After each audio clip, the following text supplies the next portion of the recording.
Salut, c'est Léo. Tiens, c'est pas comme d'habitude ce matin. Ça dit quoi? Salut Léo, j'espère que tu vas bien. Ici Raphaël de Terre Noire. Écoute, on te présente notre tout nouveau titre. Je cours comme un chat sur le port.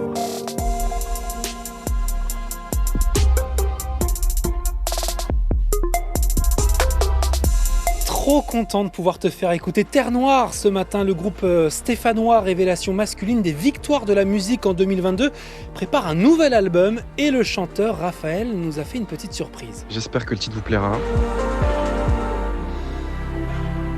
On s'écoutera ça en fin d'épisode parce qu'avant, j'ai plein d'infos pour toi, même si ça manquait un peu d'ambiance hier au Stade de France. On s'est un peu fait chier, faut être assez honnête. C'est trop calme. Ouais, tu l'entends, des tribunes vides pour France-Israël, seulement 16 000 spectateurs sur les 80 000 places disponibles, record battu. Bon, en même temps, t'as rien raté, 0-0, la France quand même deuxième de son groupe de Ligue des Nations derrière l'Italie est qualifiée pour l'écart.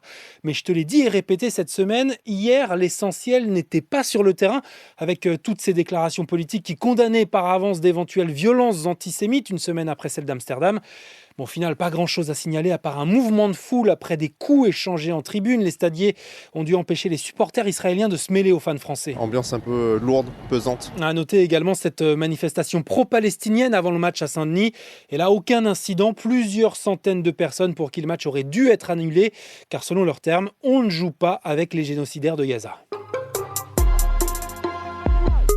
Ce que tu peux également retenir dans l'actu ce vendredi 15 novembre, c'est Michel Barnier qui annonce finalement qu'il utilisera probablement le 49.3.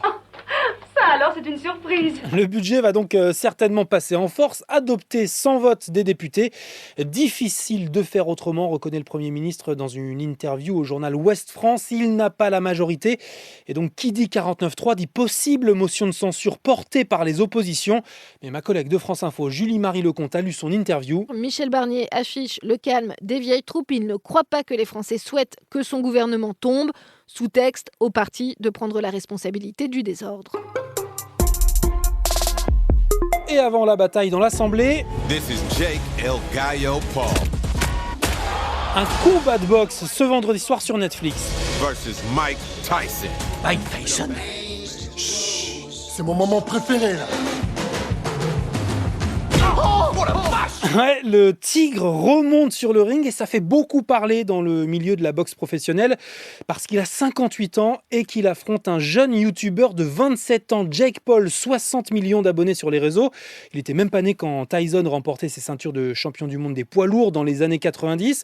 Alors il s'est mis à la boxe il y a 4 ans et ce soir, ça devrait donc être son apogée avec Netflix qui diffuse le combat à partir de 1h30 du mat. C'est la plus grande soirée de tous les temps.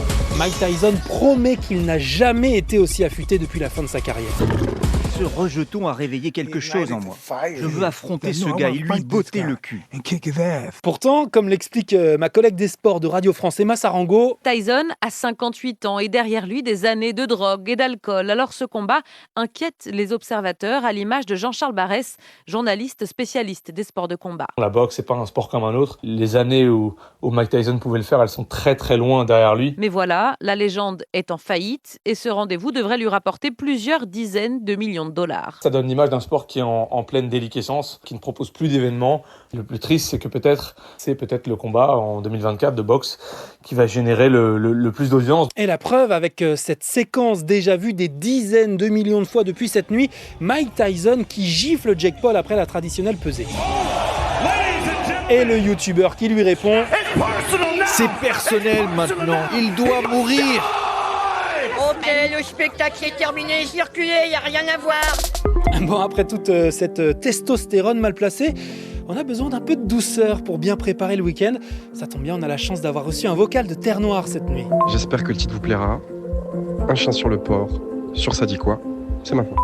La vie est une farandole, on se fait déchirer la gueule, on en redemande encore, moi j'en redemande encore. Écoute, on te présente notre tout nouveau titre. Il est extrait de notre deuxième album qui sort le 24 janvier 2025. Ça s'appellera Protégé et .e avec l'écriture inclusive et donc avec ce premier titre dispo sur toutes les plateformes depuis cette nuit, Terre Noire revient 4 ans après son premier album qui lui avait valu la victoire de la musique, de la révélation masculine, 4 ans pour se remettre un peu du tourbillon. Les épreuves, l'amour, La violence, la beauté de ce monde. C'est pas facile à chanter une époque pareille. Nous étions sans voix.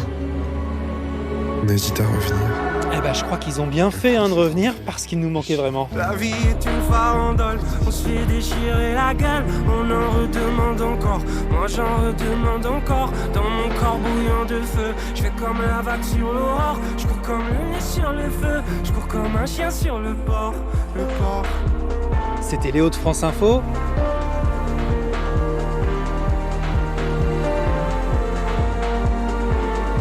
Allez, ciao. Ciao, bisous.